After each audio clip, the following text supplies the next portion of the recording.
존경하는 포항 시민 여러분들을 또 오늘 특강을 통해서 또 당협 방문을 통해서 뵙게 됐습니다.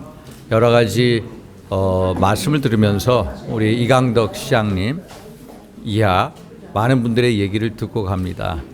지난 포항 수해 때 복구 지원, 또 대학병원의 유치, 또 대교의 건설 여러 현안 문제에 대해서 중앙정부 차원에서 열심히 돕도록 하겠습니다. 그래서 보다 잘 사는, 보다 살기 좋은 포항시가 되도록 노력을 하겠습니다. 감사합니다. 네, 고맙습니다. 예, 됐습니까?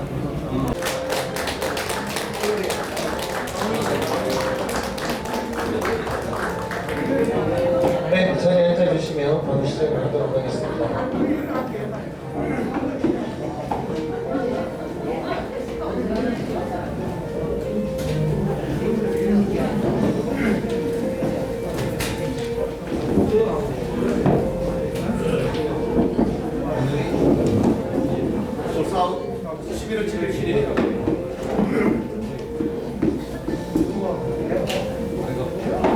아이고, 인사 올리겠습니다. 네, 다시 한번 큰 박수로 보내주시고요. 자, 반갑습니다. 우리 지금 아이고, 앉아도 되겠습니다. 네, 앉으시면 되겠습니다. 네. 자, 그러면 지금부터 국민의힘 당대표에 출마하신 우리 국민의힘 사선 의원이십니다. 네, 윤상현 의원님과 포항시 남구 당원들과 간담회 시간을 갖도록 하겠습니다. 저는 오늘 진행을 맡은 김병호 국회의원 사무소 대변인 김재현입니다. 만나서 반갑습니다. 자, 오늘 포항시 남구를 방문해 주신 국민의힘 윤상현 의원님 방문을 진심으로 환영합니다. 우리 환영의 의미로 꽃다발 증정이 있겠습니다. 꽃다발 증정은 서정현 여성위원회 위원장님께서 해주시겠습니다. 꽃다발이 전달이 되면 여러분들 환영의 큰 박수를 부탁드리겠습니다.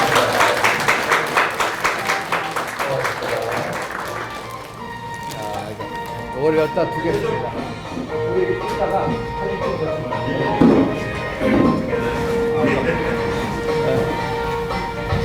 자, 오늘 진행 순서를 간략하게 말씀드리겠습니다. 국민의회 내빈 소개, 환영 인사, 그리고 윤상현 의원님 인사 말씀, 그리고 질의응답 순으로 진행을 하도록 하겠습니다. 먼저 국민의회가 있겠습니다. 모두 자리에서 일어나 정면에 태극기를 향해 주시기 바랍니다.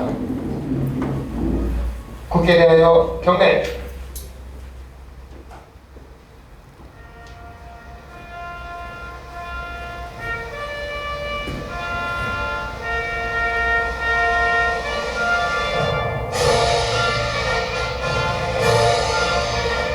나는 자랑스러운 태극기 앞에 자유롭고 정의로운 대한민국의 무궁한 영광을 위하여 충성을 다할 것을 굳게 다짐합니다.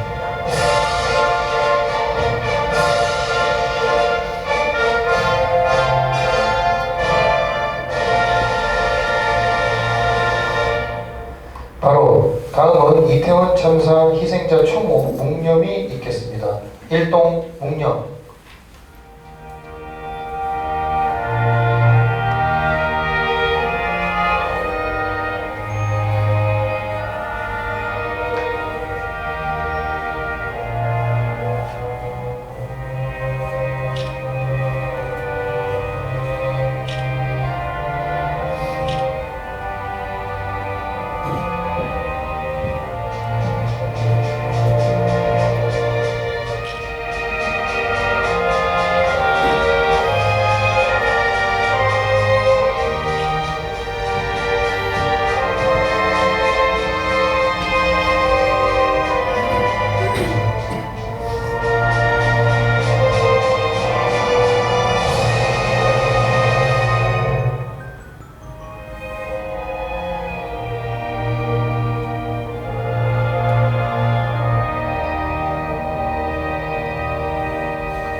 바로 모두 자리에 앉아주시기 바랍니다.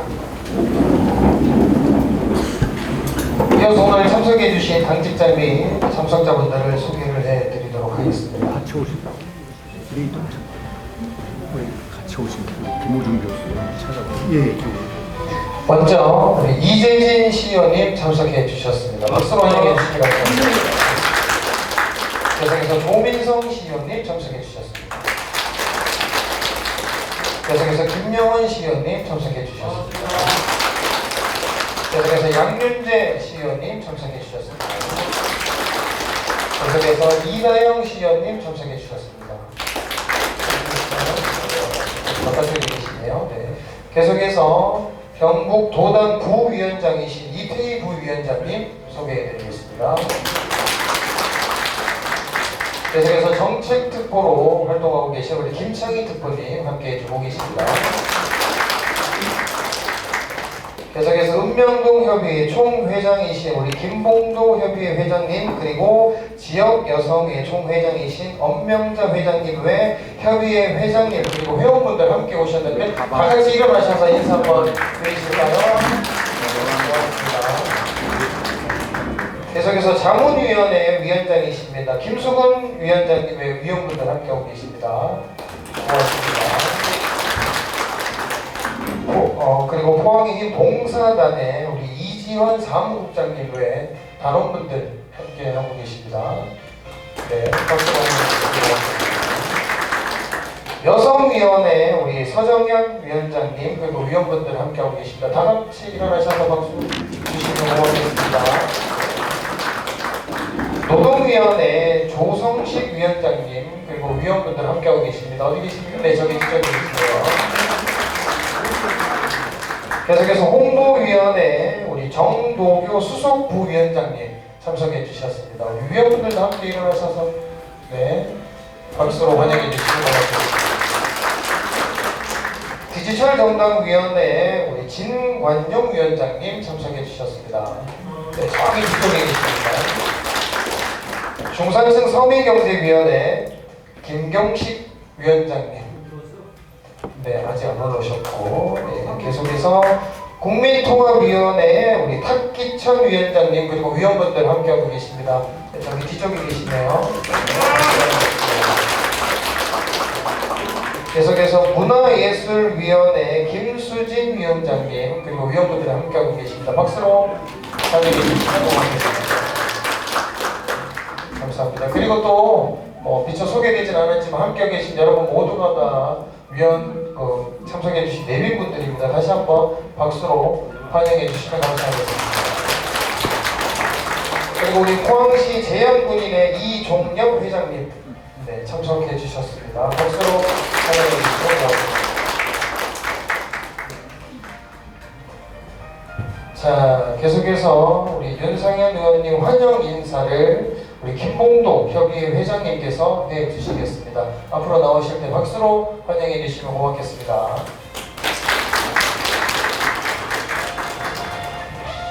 예, 포항당울릉 당원협의회 회장을 맡고 있는 김봉도입니다. 우리 당원 당사에 방문해 주신 윤상현 의원님께 진심으로 환영합니다. 좋은 시간 되시기를 기원하면서 큰 박수로 환영의 인사를 마치겠습니다.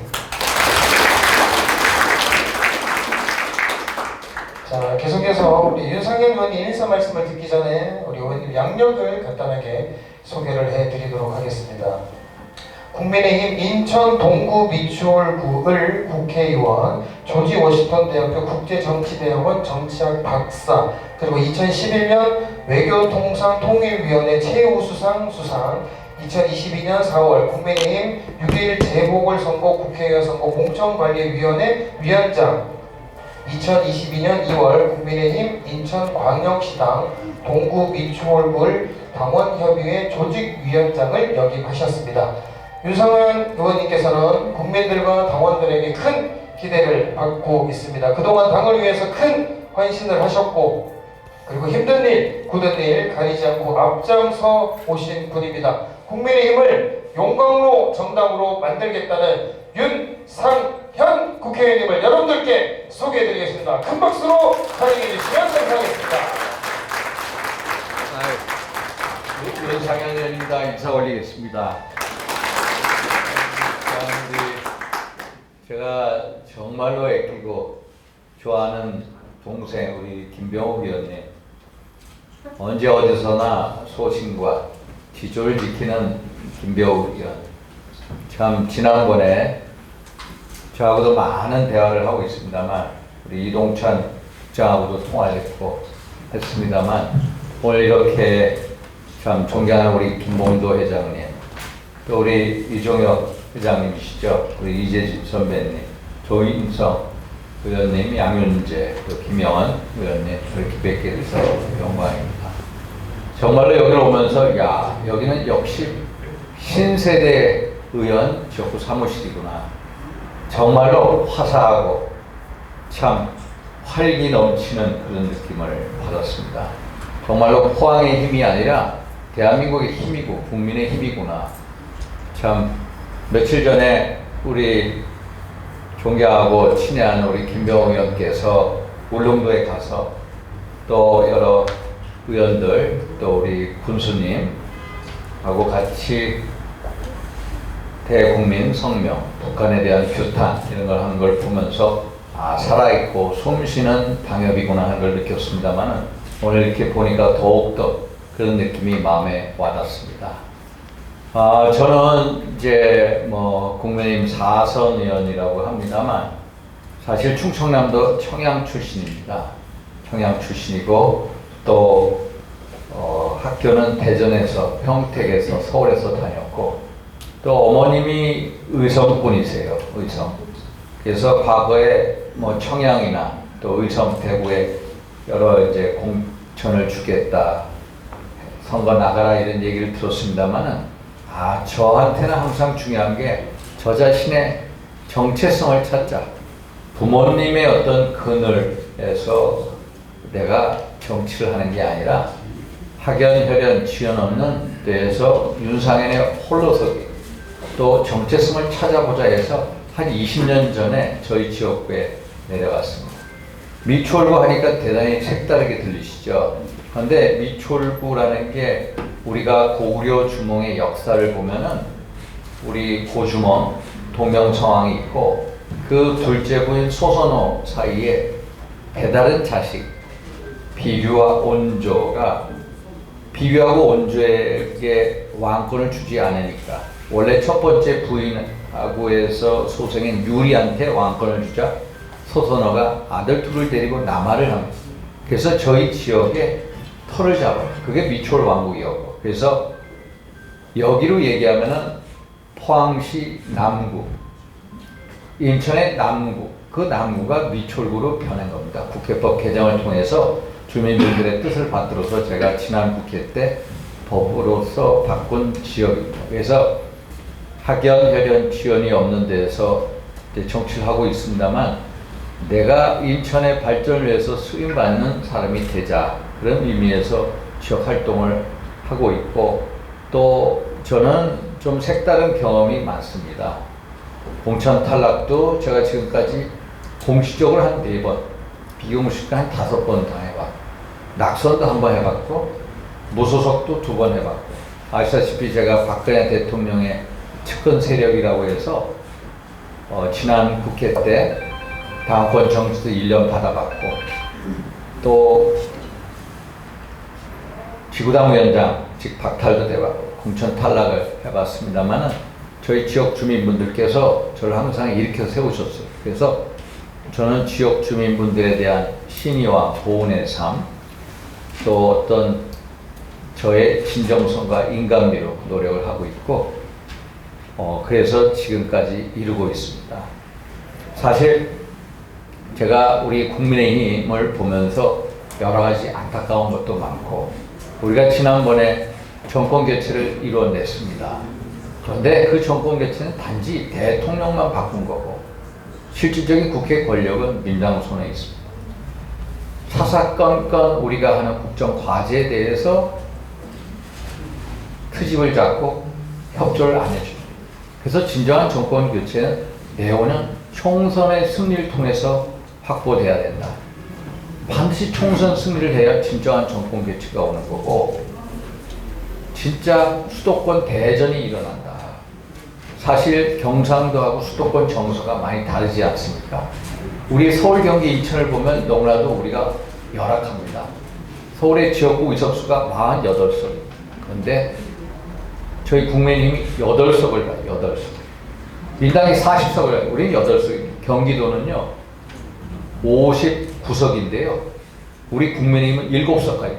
52석이 민당이 51석. 딱 하나 정의당 심상정 의원이 한 석에서 51대 7대 1 비율로 가요. 제가 속해 있는 인천만 하더라도 총 13석인데 제가 무소속 한 석을 보태서 국민의힘 원래 의석수에서 13개 중에 2석. 그러니까 서울, 경기, 인천 121석 중에 국민의힘의 의석수는 17석. 이거 생각을 해보셨어요? 너무나도 열악합니다. 그래서 야, 수도권 승리. 다음 대전에서는 반드시 수도권을 중심으로 대격전이 벌어집니다. 대격전. 그래서 제가 여러 가지로 수도권 정서나에 맞는 메시지, 또 정책, 전략을 항상 짜내는 게 우리가 당의 근간은 이 보수의 신장인 영남에 있지만은 수도권으로의 어떤 젊은 층으로의 외연이 확장이 안 되면 우리는 선거에서 이기지 못한다. 우리 국민의힘 지지율이나 대통령 지지율을 보면은 야, 다음 총선에 우리가 이길 수 있을까? 수도권에서는 어렵지 않겠나. 그래서 야, 이 당을 이렇게 두면 안 되겠구나. 제가 좋아하고 존경하는 윤석열 대통령의 성공을 위해서 또 대한민국의 가치와 근간을 바로잡기 위해서는 수도권 승리를 이루어야 되는데 제가 가진 열정, 가슴, 또 지혜, 전략 이런 것을 꼭 당의 의사결정에 반영시켜야 되겠다. 그런 신념을 가지고 있습니다. 사실 요새 우리 대한민국의 상황을 보면, 우리 정부의 상황을 보면은 내후외환의 위기입니다. 내후외환. 북에서는 계속해서 미사일 도발을 합니다. 지난 11월 2일 날은 하루에 미사일을 25발을 쐈어요. 25발 쐈는데 석주 앞바다 50km 지점에 내렸어요. 울릉도 아시다시피 150km, 서쪽으로 150km 지점. NLM 이남으로 26km 지점에 떨어졌습니다. 그런데 4시간 만에 우리가 NLL 이국 똑같은 좌표에다가 3발을 발사했습니다. 비회성의 원칙에 따라서 하나 맞고 3대를 때렸어요. 이게 엄청난 의미가 있어요. 사실 2010년도에 연평도 포격이 있어요. 그날이 금요일인가 그런데 제가 지역구에 돌아다니는데 저쪽 연평도에서 화염이 엄청 올라오는 거예요. 그래서 TV 뉴스를 보니까 연평도 포격을, 그게 MB 전부대입니다. 당시 북한이 개머리 진지에서 포탄을 80여 발 쐈어요. 우리가 K9 자주포로 120여 발 대응 사격을 했어요. 그리고 전부 다 연평도 주민분들이 지하 대피소에 전부 피신을 하고 있어요. 제가 당시 MB 대통령 주변에 있는 수행실장, 임재현 실장, 당시 정무수석이 지금 있던 정진석 비대위원, 정무수석한테 전화했습니다. 또 박근혜 대통령한테도 보고를 했어요. 이렇게 두면 안 된다. 반드시 원점을 타격을 해야 돼. 2010년 10월 23일 연평도 폭격이 난 그 해, 2010년도 3월 26일 아시다시피 천안함 폭침 사건이 있었어요. 그때 46명의 젊은 수병들이 상하를 했어요. 그때 대통령께서 전쟁 기념관에서 대국민 성명을 발표했어요. 2번 다시 북한이 도발을 하게 되면은 반드시 원점에 대해서 타격을 하겠다. 그런데 원점에 대해서 타격을 안 하는 겁니다.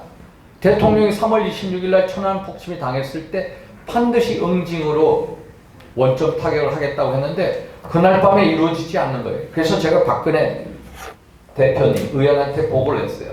대표님, 이거 심각한 사이, 우리가 자위권을 발동하고 개머리 진지를 합동 직격탄으로 때려야 됩니다.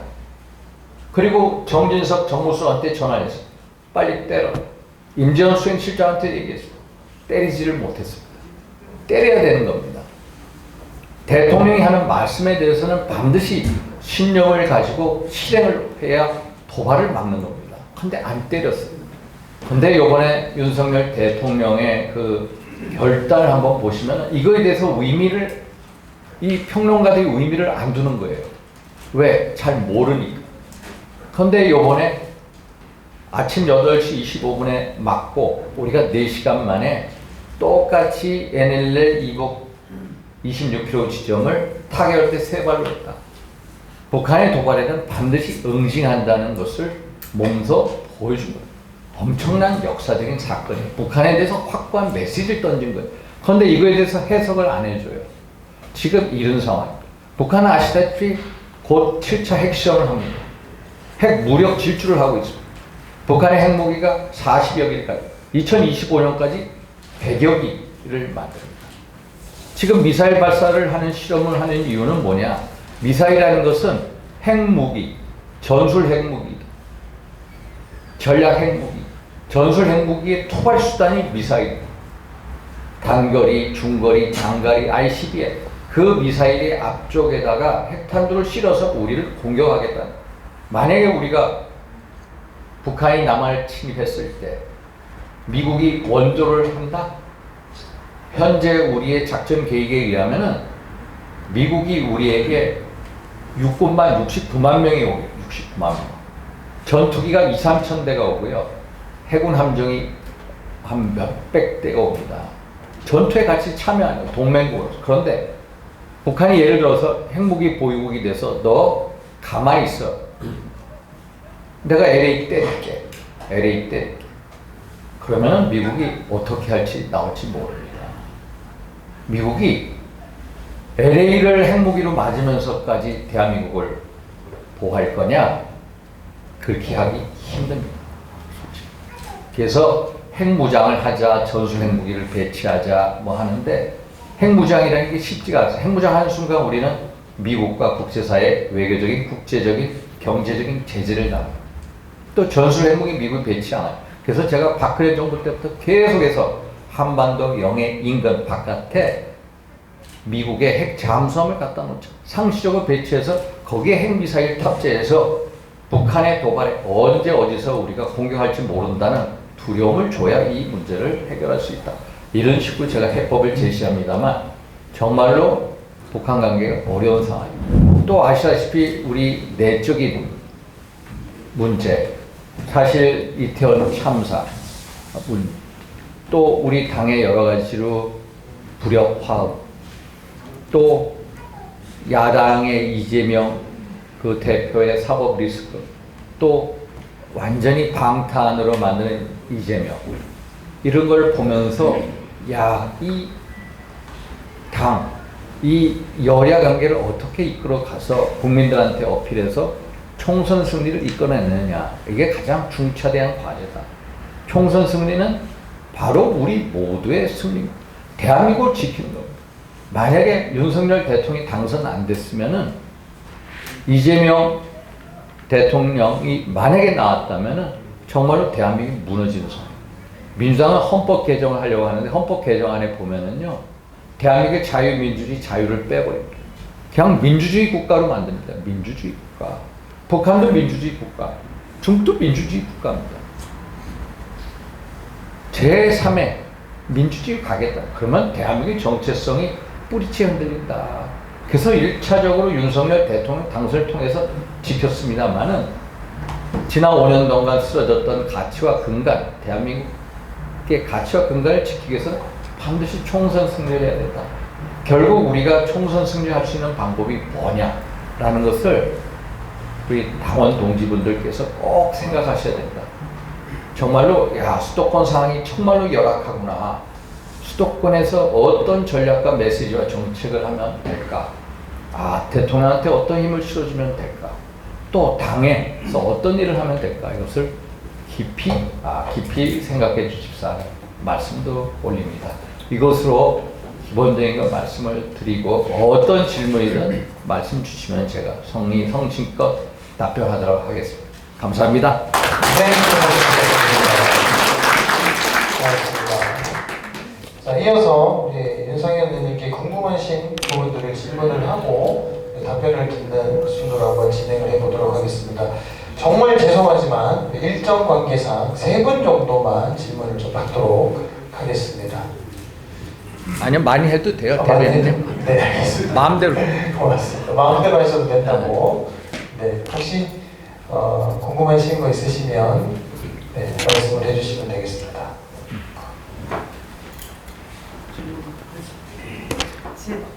네. 예, 예, 예. 우리 서정현 여성위원회 위원장님이십니다. 저는 윤상현 국회의원님께서 당 대표가 되신다는 전제하에 제가 우리 지역의 문제를 말씀드리고 싶습니다. 그때 힘이 있으실 때 저희를 도와주실 수 있을 때 마음이 어떠신지 궁금하거든요.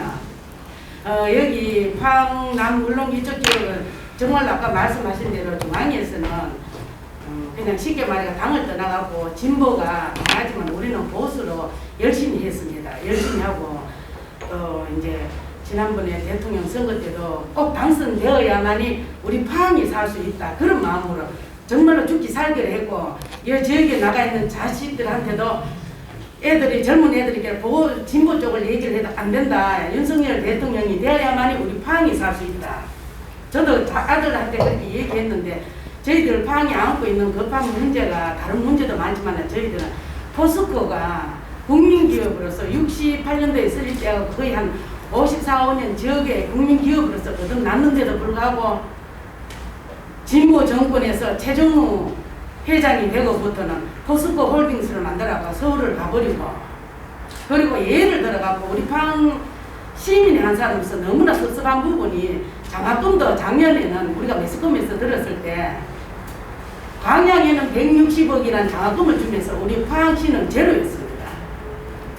포항에서 여기 제일 처음에 포스코 시작할 때 포항 시민들 헌신과 양보와 노력으로 이루어져서 광양에서 거기도 또 짓고 했는데 지금에 와서 포항을 이렇게 홀대받고 또 홀딩스까지 만들어 지주회사를 만들어 서울로 가버리고 우리 포항을 이렇게 해놓은 것에 대해서는 저희들은 너무 안타깝고 서운한 마음이 많습니다. 그래서 진보 대통령이 되어서 우리가 이렇게 홀대받나 싶어서 꼭 보수에서 우리가 대통령을 세워야 되겠다.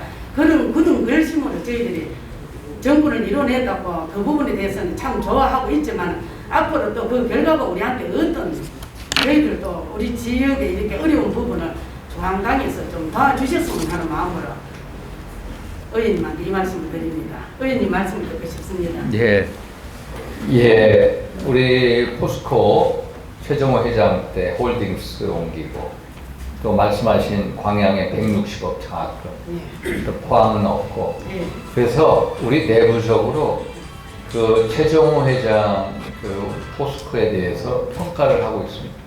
아시다시피 지난번 수회 때 포스코가 가동 중단이 되잖아요. 그래서 여러 가지로 우리가 최정호 회장의 그 여러 경영 그 실적이 있는지에 대한 내부적인 평가가 진행되고 있다라는 말씀을 드리고요. 우리 서정희 여성위원장께서 말씀하신 대로 그 여러 가지로 원하시는 대로 될 거다. 제가 구체적으로 말씀 못 드립니다. 정말 박수 쳐주세요. 구체적으로 말씀드리는데 사실 현재에 대해서 내부적인 우리가 평가를 하고 있습니다.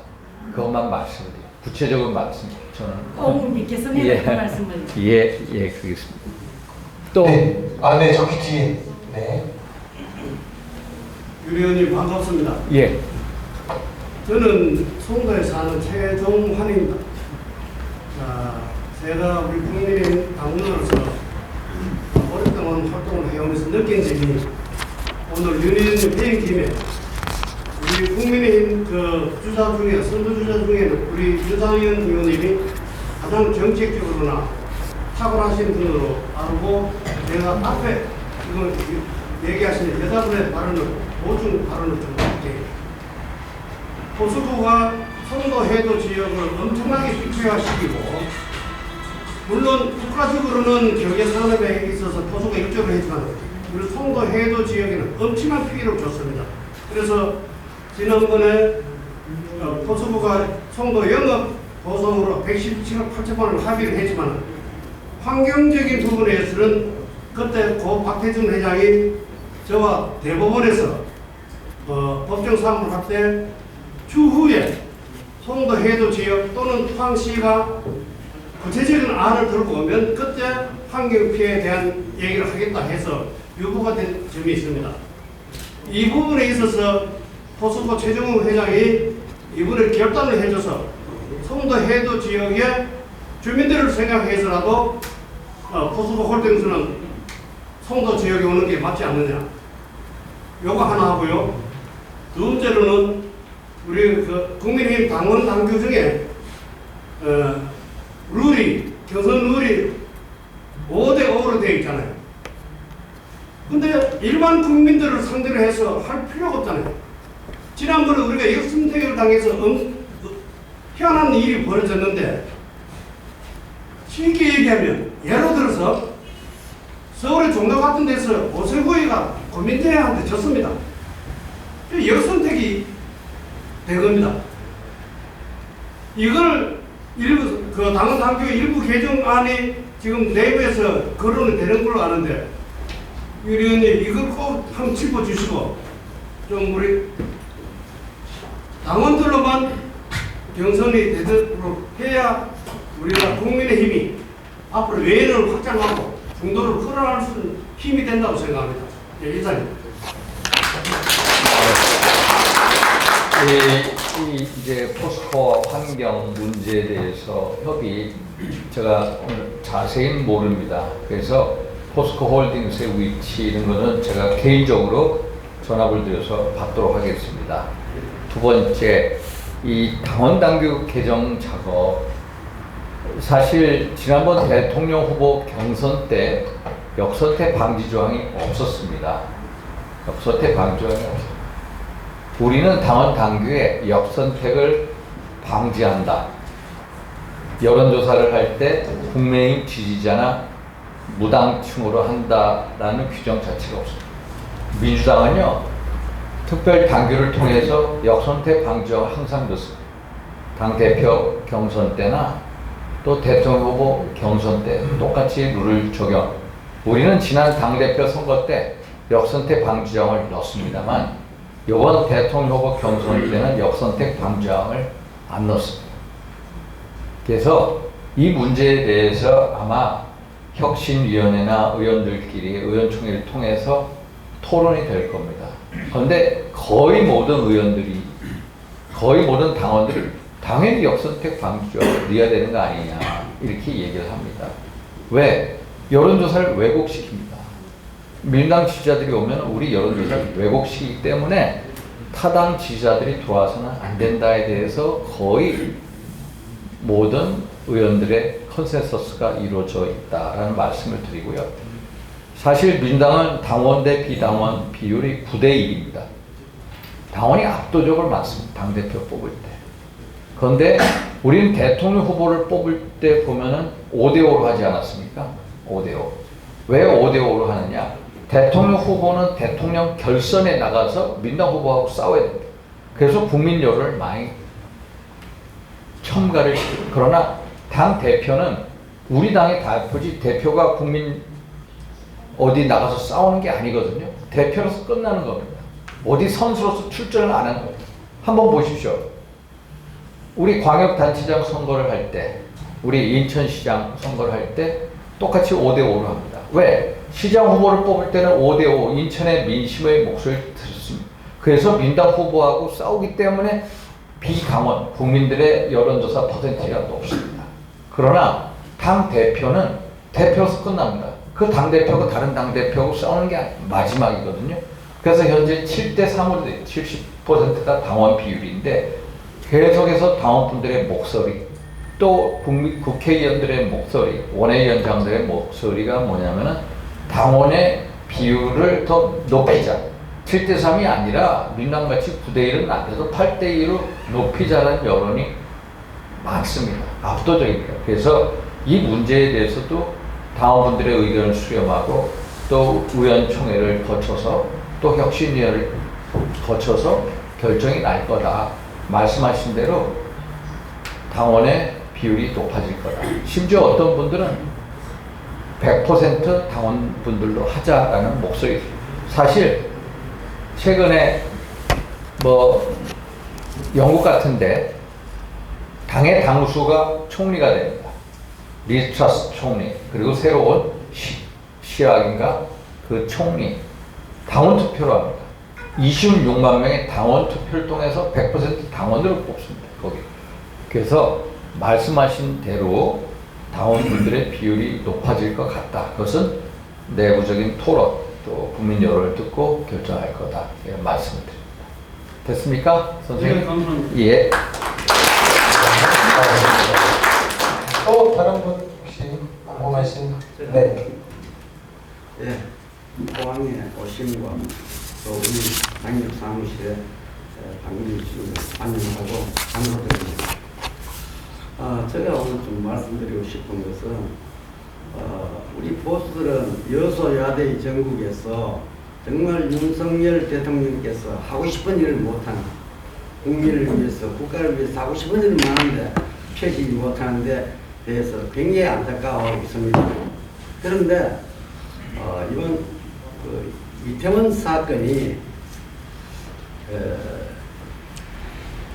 지난 6년 전 세월호 사건과 너무 원인과 처리 과정이 유사하게 흘러간다고 보수 단체들의 뭐 하루에 수십 군데씩 유튜브에 올라옵니다.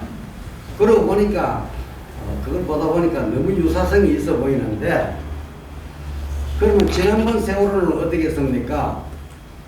정말 국가를 위해서 싸우다가 죽은 유공자보다 세월호 학생들이 관광여행 가다가 그 죽은 사람들에게 나간 보상이 뭐 10배가 넘어요. 그런가 하면은 그 유족들의 그 사회적 보장도 국가 용자들보다 훨씬 많은 배우가 지금 대북 진행되고 있고, 그렇다면 이번 이태원 사건은 아마 그 참사는 또 이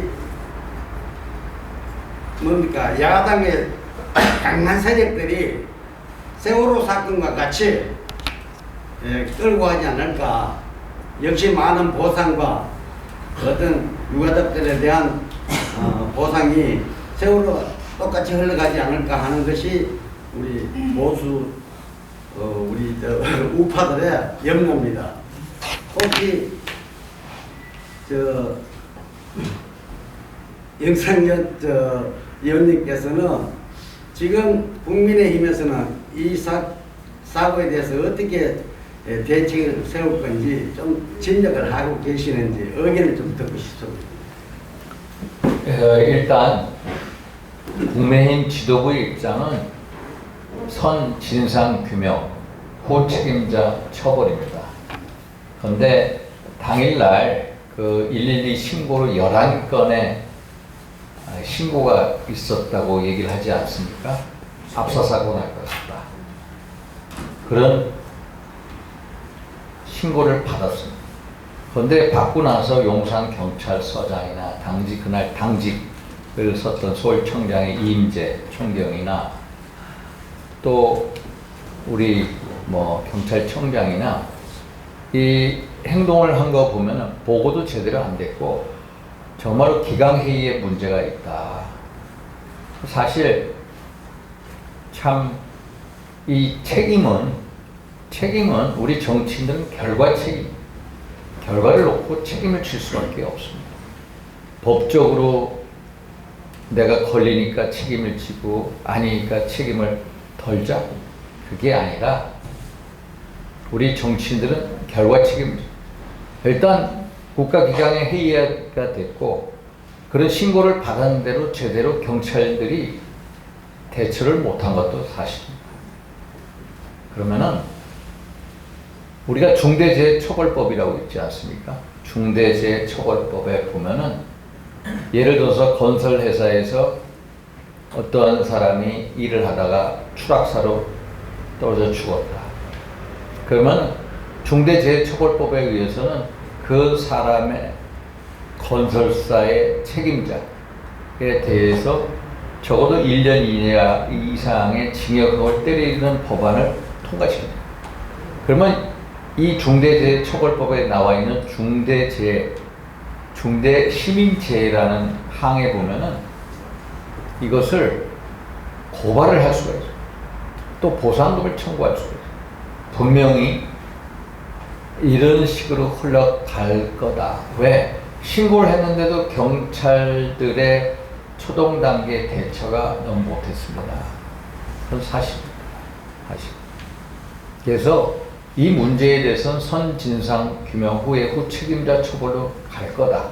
그런데 민당 무턱대고 뭐 총리 그만둬라, 대통령 사과해라, 이상민 행안부 장관 물러나라, 뭐 경찰청장 물러나라, 뭐 이런 식으로, 심지어 서울시장 오세훈 시장, 박형 용산구청장 물러나라, 어떤 정치 공세에 치중하고 또 재난을 정치화시키고 있다.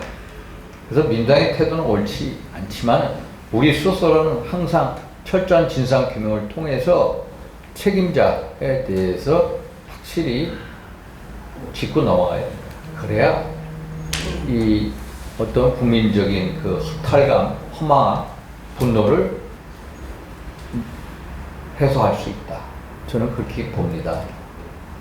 저의 판단은 그렇습니다. 그래서 이 문제도 내부적인 토의를 통해서 할 겁니다만 어떤 국가 재난, 사실 참 미국 같은 나라에서 이런 뭐 물론 이런 식의 어떤 이 크라우드 매니지먼트라고 하는데, 크라우드 매니지먼트, 일본은 과거에 이런 압사 사고를 통해서 이 군중 관리에 대해서 표본 매뉴얼을 만들어 놓고 시행을 합니다. 사실 동경의 시부야 거리에 가면은 잘합니다. 그런데 우리는 최근에 이 참사를 겪으면서 제대로 대처를 못한 면이 있습니다. 그래서 이 문제가 정치인들은 무조건 결과 책임이다. 결과 책임을 질 수밖에 없고 진상규명에 따라서 경찰에 있는 분들에 대해서도 책임자 문체, 처벌이 있을 거다라고 봅니다. 예. 예. 예. 그냥 그 안에 불거가 있으니까 예. 제가 문화예술부 여기 김수진 위원장님이 이제 같이 한번 갔으면 좋겠다 해서 이 자리에 와봤거든요. 예. 저번에도 우리 정치인들 모임에 제가 한번 정치에 관심 1도 없는데 갔었고 오늘 이 자리에 오니까 제가 참 오늘은 자제를 하려 했습니다. 그런데 제가 말씀을 꼭 드려보고 예. 싶어요.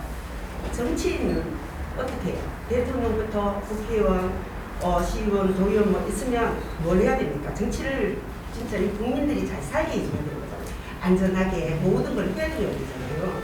여전히 이번에도 또 그렇게 이태원 나올 때 우리 국민들은 여기 있는 사람들 다 울었을 거예요. 밤새도록. 저도 이 세월호 때도만 한다면 울었다면 이번에도 계속 한 3, 4일은 울었겠죠. 너무 마음이 아팠어. 이야기를 제가 왜 말씀을 드리냐면 제가 뭐 이렇게 뭐 일을 한다든지 소풍을 간다든지 뭐 단체가 어디 간다면 제가 먼저 사전 답사를 갑니다. 제가 잘 아는 보경사여도 훤하게 다 알지만 거기에 오면 차가 10월 23일 우리 행사할 때 차가 복잡다더라 행사가 뜨니까 대부분이나 뜨니까 저는 먼저 가서 1시간 전에 다 하고 뭐 모든 걸 하고 오거든요. 그래서 어떻다 하는 거를 이제 단체에 알려주는데 하면요 대통령도 그렇고 국회의원도 다 진짜 이번에 너무 답답했거든요. 진짜 그 정치를 하시는 분들은 국민들을 아껴야 되잖아요. 항상 세월호 터졌을 때도 하겠다 했었고 이번도 하겠다 했었고 사실 며칠 전에 저 울릉도에 있었거든요. 울릉도에 사이렌 울릴 때 울릉도에 이제 나리분지 가기 위해서 울릉도 그 차를 기다리고 있었습니다. 갑자기 너무나 요란한 사이렌 소리가 나서 동네 이제 거기 뭐 모두 파는 어르신들이나 식당 사람들 다 나왔습니다. 다 나왔어요. 이게 무슨 소리고 뭐 전쟁 났나 누가 다쳤나 뭐 이런 식으로만 하다가 나중에 이제 뉴스를 보게 되니까 자막이 뜨더라고요. 그래서 주민들이 뭐라고 말씀하시냐면 야 여기 대피소가 어딨어? 우리 죽으라 말이야. 무슨 일이가 죽을까? 그러면 무슨 일이 터졌다면 우리도 지금도 저는 이제 우리 지역에도 저것도 먼저 알아보려고 그래요. 대피소가 어딘지 울릉도 사람들 하나도 몰라요. 자, 그러면 정치인들은 다 자기들이 다 피했대. 아는 사람 피하지. 그러면 그런 분들은 뭘 해야 됩니까? 만약에 업이 있다든지 뭐 이렇게 공무원들은 이분들을 국민들을 먼저 피난시키고 안내를 해줘야 돼요. 며칠 전에 이태원도 그랬는데 울릉도에서 제가 그걸 겪었거든요. 또 내일 모레 괜찮겠다 하면서 또 그랬거든요. 자, 이거부터 시작을 해서 이제 우리 윤상현 이제 뭐 국회의원님도 제가 처음 뵙지만 또 참 잘해 보이신다. 처음에 들었을 때 참 잘해 보이신다. 뭐 응원해야 되겠다 이렇게 하는데 만약에 그 정치인 국회의원 뭐 대통령도 그 자리 가버리면 포함도 잊어버리고 우리 국민 다 잊어버리는 것 같아요. 지금 좀 해보겠다 뭐 적어보겠다 하지만 과연 적고 있었는지 계속 죽게 만들어도 좋겠는지 뭐 책임 누구 한답니까? 다 적혀있고 우리 국민들 다 알려있고 그러니까 지금 이 순간도 저는 이 돌아가는 순간도 국회의원들이 약속을 꼭 지켜줬으면 좋겠어요. 정치인들은 정치인을 잘 해야 되잖아요. 국민은 왜 우리가 뽑았습니까? 저도 사실 저 대통령도 뽑고 우리 지역에 국민의힘 무조건 뽑았습니다. 저도 홍보 다 하고 했지만 바꿔달라고 뽑았습니다. 그런데 이런 일이 또 벌어지면서 저기 울릉도 하면요 주민들은 그렇게 말합니다. 우리 이거 주민들 있으니까 우리 다 죽어도 자기들이 신경 안 쓴다. 주민들이 이야기하고 우리 정부하고 똑같잖아요. 올라가시면 또 그러실 거잖아요. 그렇게 약속을 좀 지켜주십시오. 정치인들이. 그걸 부탁드리고 싶습니다. 제가 우리 선생님 너무너무 좋은 말씀 해주셨어요. 사실 우리가 2010년도 우리가 14년도 2010년도에 천안 폭침이 있었고 2014년도에는 세월호 참사가 있었어요. 그 박근혜 대통령이 눈물을 흘리면서 안전한 대한민국을 만들겠다. 그래서 여러 가지 안전 조치 매뉴얼을 했는데 또 요번에 압사 사고가 났어요. 그러면은 야 정치인들은 얘기를 해놓고 이제 잘 안 지키는 경우가 많아요. 정말로. 그러면 어떻게 해야 되냐? 매서운 눈초리로 우리 주민분들이 시민분들이 감시자 역할을 하셔야 돼요. 계속해서 얘기를 해주셔야 돼요. 저도 제 지역구에 뭐 공약 이행률이 89%라고 하는데 저는 제 지역에서 정말로 길거리에 만나는 사람들, 식당에 가서 만나는 사람 다 사진 찍고 소통하고 또 그러면서 대가족같이 하거든요. 그러면은 윤상현한테는 뭐든지 얘기해라. 저 핸드폰에 제가 국회의원 10몇 년 하고 있습니다만 제가 처음 시작할 때부터 명함에다가 핸드폰 번호를 주셨어요. 핸드폰 언제든지 연락해. 그러면 제가 못 받으면 반드시 문자 메시지를 해라 라고 해서 그분들하고 1대1로 다 메시지를 보내고 합니다. 제가 그러다 보니까 하루에 제가 조사를 한 적이 있어요. 하루에 윤상현 의원이 통화하는 게 몇 건이냐 416건 416건 제가요 416건의 통화를 합니다. 그러니까 놀라는 거예요. 제가 그걸 다 따져봤어요. 그래서 감시자 역할을 하셔야 돼요. 약속한 거에 대해서 우리 선생님이 국회의원을 나무라고 도의원, 시의원들을 나무라고 이거 얘기했으면 똑바로 해. 아주 질책을 가야 돼요. 그래서 요거 같은 사건, 사고, 참사지. 솔직히 아니 제가 거기 현장에 폭이 3.2m입니다. 아래 길이가 40m예요. 그리고 경사가 10도예요. 저도 도저히 납득이 안 돼요. 150명의 젊은이들이 갔다니까요. 그런데 일어났어. 그럼 뭐가 문제야? 뭐가 문제야? 관리를 못합니다. 거기에 사람들이 많이 와서 그래? 천만에. 사람이 많이 와도 그걸 관리하는 게 지방자치단체 국가의 몫이에요. 국가의 책임이야. 국가 책임이야. 그래야 내가 국가에 대해서 왜 세금을 내고 왜 지지해주고 그럽니까? 우리가 내 재산, 안전을 지켜달라는 그 요구를 할 수 있는 내가 왜 세금을 냅니까? 그런데 저런 허망한 참사가 일어나. 결국 경찰들의 그 기강회의 문제부터 다 나오는 거예요. 그러면 그걸 교훈 삼아 두 번 다시 이런 식으로 해서는 안 되겠다. 책임자 처벌하고 제도 개선을 하고 또 미국 같은 데서는 3개 원칙이 있어요. 그 원칙대로 펜스를 설치하고 1평에 몇 사람이 이상 들어오면 못 오게 막고 우리는 그런 걸 안 하고 있어. 우리가 안전한 대한민국을 만들겠다는데 맨날 사실 그때는 깜빡해서 이걸 조치를 만들어. 그러다가 잊어버려. 솔직히 잊어버려. 그러다가 또 나면 또 이거예요. 그래서 근본적인 근원적인 대책을 만들어야 된다. 그래야 내가 제가 예. 저기 우리 이재진 의원님하고 저기 의원님들 오셨는데 저는 한 자리에 있었던 적이 있었거든요. 예. 진짜 제가 오천에 살고 있다 보니까 여기 예. 사람들이 많이 죽었잖아요. 그때 이제 저수지를 마련하자 할 때 환경단체에서 반대해서 아무리 우리 국회의원님들하고 시의원님들을 하면 뭐합니까? 올라가면 다 잘라보고 안 해주는데 오천에 공사댐 하자고 옛날 이낙연 박청호 의원 있을 때도 그걸 이야기를 계속했었고 우리 지금 이번 사고 났을 때도 우리 이재진 의원님하고 그 이야기를 계속 강조를 하셨거든요. 과연 만약에 윤석열 이제 국회의원님께서 대표가 되신다면 우리 포항에 저 시의원이라고 뭐 국회의원도 계시지만 국회의원 시의원님 말씀들을 좀 잘 들어주셔서 포항을 좀 발전시켜 주셨으면 좋겠습니다. 저는 선생님 1대1로 다 소통합니다. 제 핸드폰에 남들이 놀랍니다. 5만 개가 있어. 저장된 번호가. 저는 다 1대1로 소통을 합니다. 누구든지. 근데 가끔 보면은 저는 무소속에도 해보고 또 박근혜 정부 때 최고 핵심 세력이고 또 박근혜 세력이라 해가지고 맨날 뭐 뒷간에 있었습니다.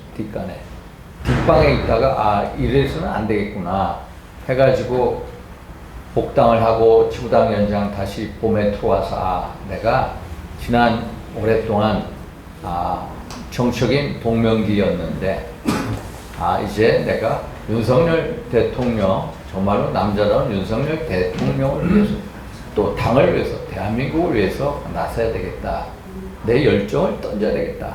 저는 아주 열정적인 사람입니다. 그래서 누구든지 저한테 하면은 다 소통이 됩니다. 근데 여기 계신 우리 이재진 위원님, 조민성 의원님, 양윤재 의원님, 김영원 의원님 다 누구하고도 저는 그중에 우리 이재진 선배님도 지난번에 저녁 자리 하시다가 또 전화 주시고 또 김영원 의원도 저한테 전화 주고 1대1로 다 소통하는 사람입니다. 소통.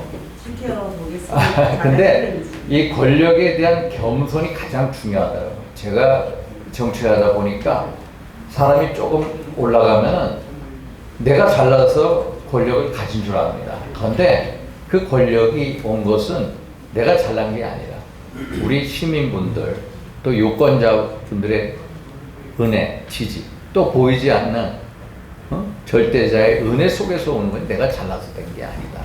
그게 신앙적으로 갖고 있기 때문에 저는 항상 권력에 겸손하려고 겸손되지 않은 권력은 반드시 유리 권력이 됩니다. 그래서 우리가 여러 대통령들 또 당의 여러 모습을 보면서 다 자기가 잘났다고 독차지하려고 왜?